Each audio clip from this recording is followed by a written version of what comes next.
Everyone, welcome back again to our channel K for life.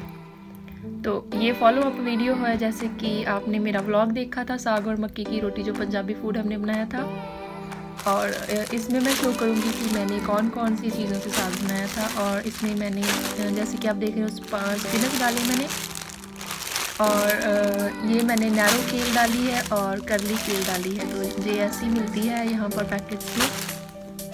तो fresh डाली थी मैंने, और फ्रेश ब्रोकली के दो जो फ्लावर्स वो डाले थे, और ये जो मेथी बोलते हैं मेथी डाली थी जो ड्राइड थी, कि मेरे पास फ्रेश नहीं थी। तो इस वीडियो को बनाने का यही है, क्योंकि कई बार पूछते हैं कि किस चीज़ से साग बनाएं अगर साग नहीं मिलता है। तो ये चीज़ें हैं। और मेरे चैनल के ऊपर एक और भी वीडियो है, उसमें मैंने शो करा है कि जो स्प्रिंग ग्रीन्स है, स्प्रिंग ग्रीन का साग भी बहुत अच्छा बनता है। तो ये गर्मियों वाले साग जैसा टेस्ट आएगा। जैसे कि मैंने बोला, इसमें मैंने 2 पैकेट पालक के डाले हैं, 2 पैकेट करली केल, और 2 ही पैकेट मैंने जो नैरो केल है उसके डाले हैं, और 2 ही पैकेट 2 जो फ्लावर्स है ब्रोकली के डाले हैं, और थोड़ी सी जैसे हाफ बाउल मैंने डाली है ड्राइड मेथी। तो कोई भी चीज़ अगर आपके पास नहीं है तो आप उसको जो आपके पास अवेलेबल है, जैसे बीन्स हैं जो हरी फलियां होती है वो भी डाल सकते हो, और अगर आपके पास जो पत्ता गोभी है वो अवेलेबल है वो भी डाल सकते हो। और क्योंकि काफ़ी कंट्रीज़ में आपने देखा होगा जो इंडियन शॉप्स हैं वो कई बार दूर होती हैं, जो जिस जगह पर हमारा इंडियन जो सामान मिलता है वो मिले। तो इन चीज़ों से कई बार हम सीख जाते हैं कि ये रिप्लेसमेंट कर सकते हैं, ऑल्टरनेटिव ये होते हैं इसके।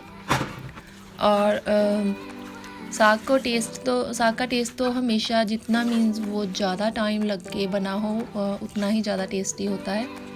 और एक चीज़ जो शलगम के पत्ते होते हैं, और शलगम के ऊपर जो पार्ट होता है, शलगम तो क्योंकि ग्राउंड में लगती है ना, तो उसका जो ऊपर वाला पार्ट होता है, जो ग्रीन पार्ट होते हैं, वो भी हम सफाई वगैरह करके उसको भी डाल सकते हैं, जो पत्ते वाला पार्ट होता है, और वो भी टेस्ट अच्छा देता है। और शलगम भी कई बार साग में डालते हैं, जैसे बाकी सारी जो ये चीज़ें मैंने बताई है, और 2-3 शलगम काट कर वो भी हम डाल सकते हैं साग में। तो ट्राई करना आप इन चीज़ों में से कौन सी चीज़ आपने ट्राई करी, मेरे को कमेंट्स में लिखना।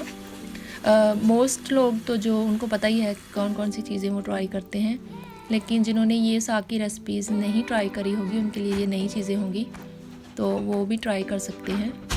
तो प्रेपरेशन टाइम जो होता है वो जो मोस्ट इम्पॉर्टेंट पार्ट है साग का, क्योंकि देखना पड़ता है कि पत्ते वगैरह है जो साफ़ है, और उसमें कोई इंसेक्ट्स वगैरह तो नहीं है। डीप पानी में उसको खुले पानी में उसको ज़्यादा भिगो कर रखना पड़ता है। और मैं क्या करती हूँ, हॉट वाटर जो होता है उसी में 2 टेबल स्पून मैं कई बार सॉल्ट के डाल देती हूँ, और उसको सोक करके जैसे 20-25 मिनट ऐसे रख देना। और जो मिट्टी है पत्तों के ऊपर उसको मैं साफ़ करने के लिए 2-3 बार रिंस कर लेती हूँ पानी में, और फिर मन को थोड़ा तसल्ली हो जाती है कि क्लीन हो गया होगा। साग को जो बनाने वाला टाइम है वो तो ज़्यादा लगता ही है, इससे जो पहले प्रेपरेशन वाला टाइम है वो भी काफ़ी होता है। और वॉश जो अच्छे तरीके से हो जाए तो फिर मन को थोड़ा सुकून मिलता है कि हाँ अच्छे तरीके से ये वॉश हो गया है। तो ये मैं आपको कैमरे में शो करी हूँ कि ऐसे ये पत्ते वाला साग जो है यहाँ पर ऐसे आता है। कुछ लोगों को नहीं पता होगा इन साग जो ये वाले साग हैं, उन्होंने कभी नहीं ट्राई किए होंगे, लेकिन करना ये ट्राई, बहुत अच्छा टेस्ट आएगा आपको, अच्छा रिजल्ट मिलेगा। और ये कोई भी मीठा मीठा साग जो होता है वो नहीं बनता, ऐसा नहीं बनता। कई बार आपने देखा होगा कि साग काफ़ी मीठा बनता, लेकिन ये ऐसा नहीं बना था। और अगर आपको भी शौक़ है ऐसे कोई ना कोई एक्सपेरिमेंट करने का, तो आप पहले थोड़े छोटे लेवल पर बना कर देख सकते हो। थोड़े लेवल पर जो न्यू थिंग ट्राई करनी होती, कई बार आप जो फर्स्ट टाइम बना रहे होते हैं तो पहला छोटे लेवल पर करते हो, और बाद में फिर दूसरी बार अच्छे से ट्राई करते हो। जिस वक्त साग को रेडी कर रहे होते हैं हम, जो पत्ते नहीं ठीक नहीं लग रहे होते, हमें थोड़े स्टेल लग रहे होते वो रिमूव कर देते, जो येलो लग रहे हैं वो भी रिमूव कर देते हैं। और जो स्टेम्स हमें लगता है कि ज़्यादा पके हुए हैं और उसका जो छिलका ज़्यादा थिक है, वो जो जब हम कुकिंग करेंगे वो प्रॉपर गलेगा नहीं, तो वो ऊपर वाला जो छिलका है मैं तो हमेशा रिमूव कर देती हूँ। और मैंने देखा कई लोग नहीं रिमूव करते, ऊपर वाला जो छिलका होता है उसका जो हार्ड बिट है वो, उसको आप रिमूव कर दो तो आप देखना टेस्ट कितना डिफरेंट आएगा साग का। बेशक आपने बाद में इसको ग्राइंड कर ही देना ब्लेंडर में, लेकिन वो छिलके भी फिर साथ ही ब्लेंड हो जाते और फिर वो मुंह में टेस्ट आता रहता और हमारे जो मुंह में अटकते रहते हैं, फिर वो अच्छा नहीं लगता बिल्कुल भी, वो टीथ में स्टिक होते रहते हैं, आपने देखा होगा। तो पहले थोड़ी सी मेहनत हो जाती है साग के ऊपर, लेकिन वो बाद में टेस्ट अच्छा आएगा। आप ट्राई करके देखना ये चीज़। तो सारा साग जो मैं ऐसे शुरू से ही हम ऐसे रेडी करते आए हैं, पहले थोड़ा प्रेपरेशन के टाइम थोड़ा टाइम लगता है और आप बिलीव करना बाद में बहुत ही आपको डिफरेंस लगेगा। तो यहाँ पर प्रॉपर सारा सोक करके मैंने रखा हुआ है।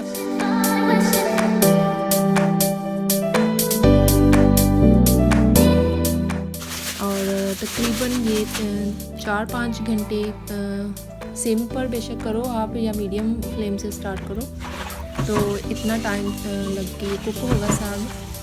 और जो इस वीडियो का मेन मोटिव था वो यही था कि मैंने साग को प्रिपेयर कैसे करा था और कौन कौन सी चीज़ें मैंने साग में डाली थी, क्योंकि मेरे फ्रेंड्स पूछ रहे थे कि इस मौसम में साग नहीं मिलता तो आपने कौन सा साग बनाया था।